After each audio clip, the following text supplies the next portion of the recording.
Olá, meu amigo, olá, minha amiga, tudo bem com vocês? Como é que anda a sua preparação para a prova da OAB? Como é que você está se preparando? Comenta aqui embaixo.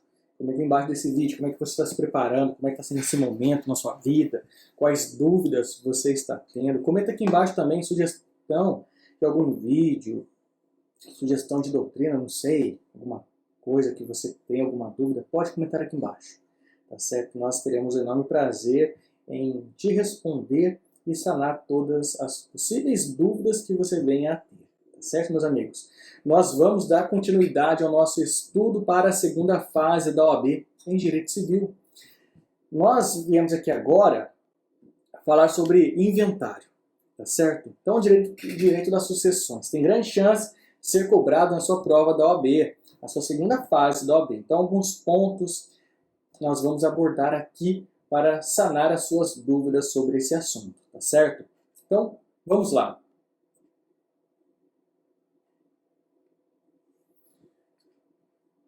Artigo 610 do nosso Código de Processo Civil.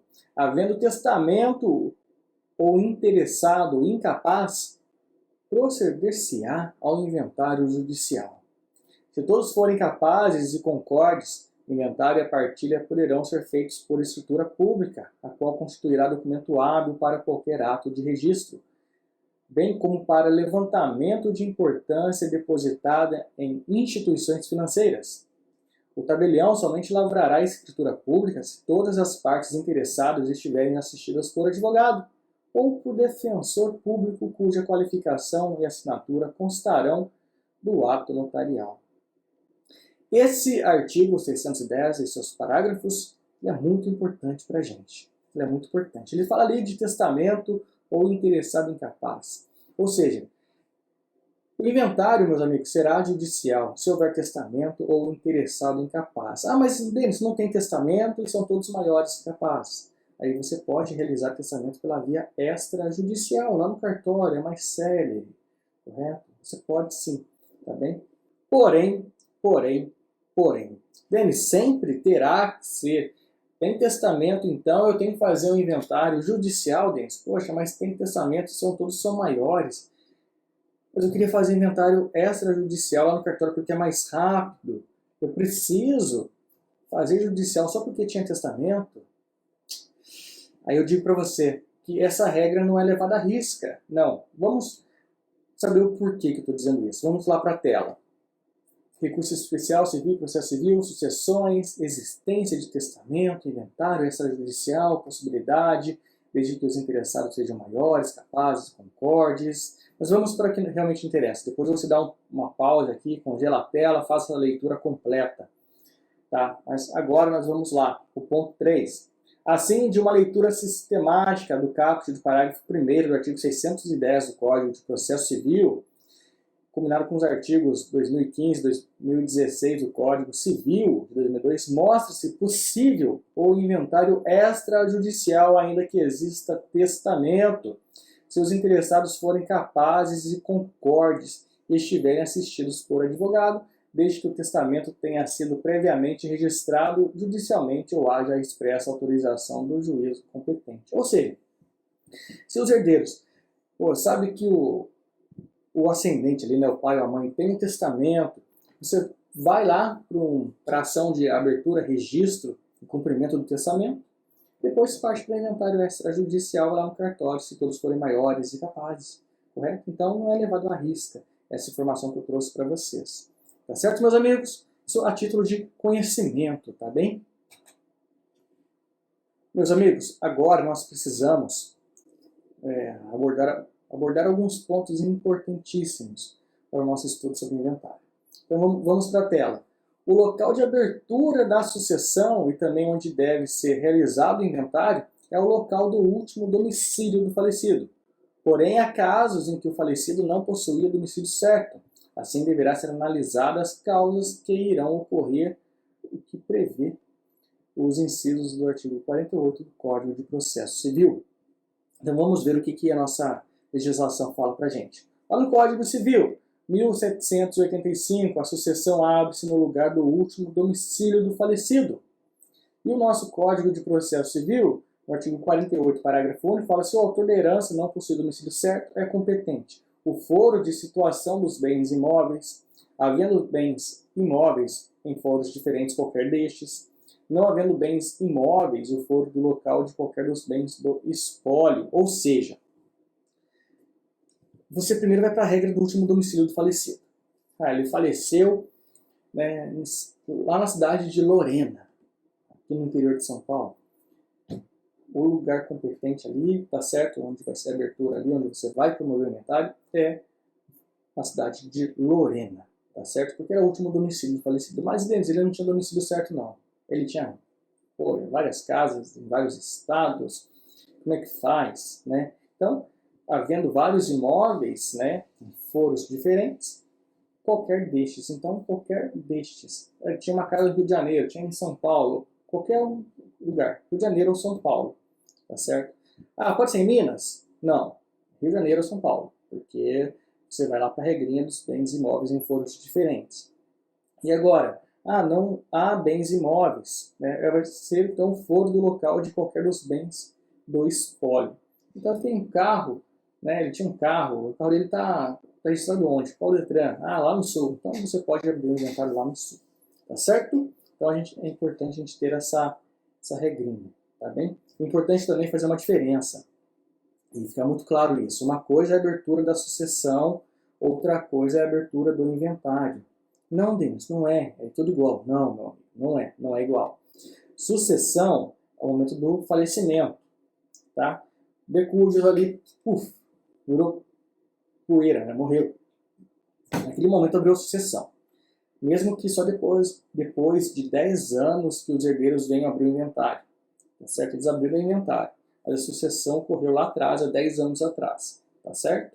Então é importante a gente frisar isso na nossa cabeça.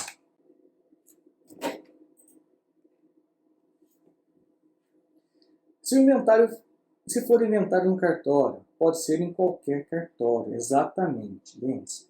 Porque se for aquela questão de inventário extrajudicial, eu posso fazer inventário extrajudicial? Não tinha testamento, a gente fez a pesquisa no site da Sensec, meu pai não deixou testamento em lugar nenhum, correto? E todos são maiores, os filhos já são todos maiores, todo mundo está de acordo com o inventário, com a divisão a partir dos bens, né? Meu pai tinha casa no sul, em Minas Gerais, em Manaus, mas os filhos estão morando no Rio de Janeiro.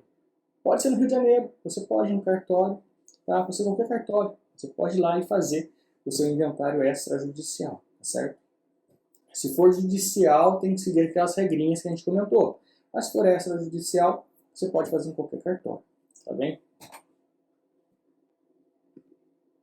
Também é importante o nosso artigo 23. Compete à autoridade judiciária brasileira, com exclusão de qualquer outra, esses dois, em matéria de sucessão hereditária, proceder à confirmação de testamento particular e ao inventário e à partilha de bens situados no Brasil, ainda que o autor da herança seja de nacionalidade estrangeira ou tenha domicílio fora do território nacional. É bem importante ter em mente esse artigo 23 do Código de Processo Civil. Prazo. Artigo 611. O processo de inventário e de partilha deve ser instaurado dentro de 2 meses a contar da abertura da sucessão, ultimando-se nos 12 meses subsequentes, podendo o juiz prorrogar esses prazos de ofício ou a requerimento da parte. Essa questão, que ele vai se encerrar em 12 meses, está ali no nosso Código de Processo Civil, no artigo 611, porém a gente sabe que o processo de inventário é um processo demorado, não é tão simples quanto parece. Não é tão simples quanto parece. Tá?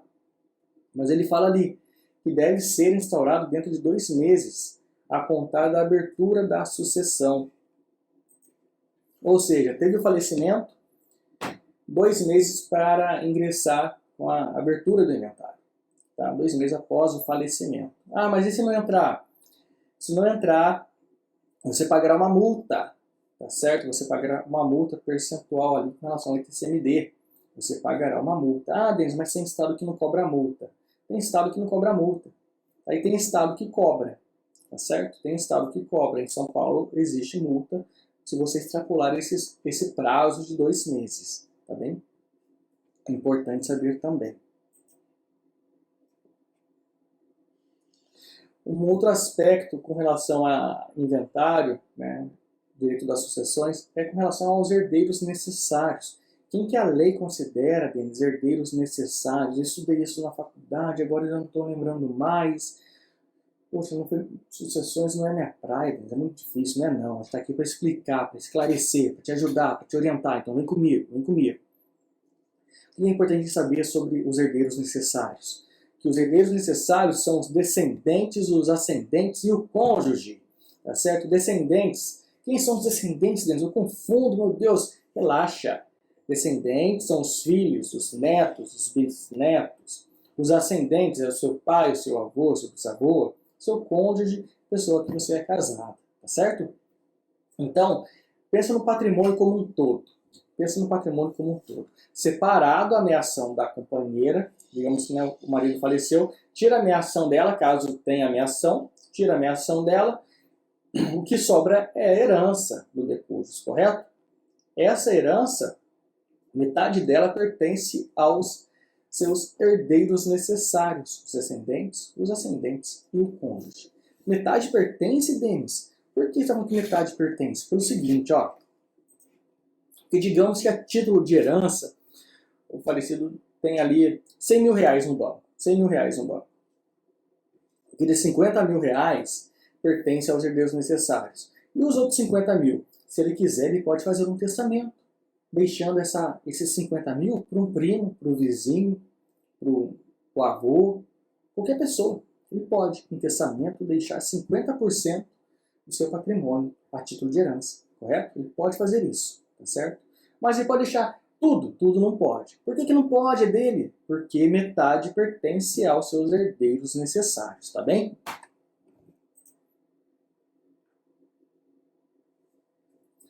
Em 1845 do Código Civil.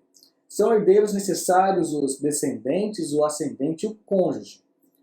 1846. Pertence aos herdeiros necessários de pleno direito a metade dos bens da herança, constituindo a legítima. Tá certo? Não estou inventando nada. Vocês estão vendo que eu estou trazendo aqui para vocês o texto de lei. Tá certo? Não estou inventando nada. É tudo texto de lei, é tudo que pode ser cobrado no seu exame da OAB. Tá certo? Tanto na primeira fase, segunda fase também. Tá certo? Então, se você está estudando para a segunda fase, nosso objeto aqui, é importante você ter esse conhecimento, esses artigos em mente, tá certo? Porque pode vir uma questão ali para você discursiva sobre esse tema, tá certo? Então veja só, como a gente falou sobre testamento, né? Que metade do patrimônio pertence aos descendentes, ascendentes e o cônjuge, e a outra metade, essa parte do patrimônio, poderá o testador dispor em testamento para quem desejar, tá certo? Por que só a metade mesmo? Porque a outra metade pertence aos herdeiros necessários e essa outra metade se chama legítima. Não pode mexer nela. Tá certo, meus amigos? Esses foram os tópicos de forma express, né, para a gente abordar sobre direito das sucessões. Só fazer um breve resumo sobre esse assunto, alguns artigos importantes que eu resolvi trazer para vocês. Deixo aqui mais uma vez o meu e-mail, a minha rede social de Instagram, para que você possa mandar uma mensagem. Comente aqui embaixo se você gostou do vídeo ou não, compartilhe com seus amigos, deixe o seu feedback para a gente, porque a nossa intenção é ajudar o seu estudo a contribuir para a sua aprovação, tá certo? De nada adianta a gente estar aqui fornecendo conhecimento sem ter esse feedback de vocês, tá certo, meus amigos? Então eu aguardo vocês no nosso próximo vídeo. Um grande abraço e até mais!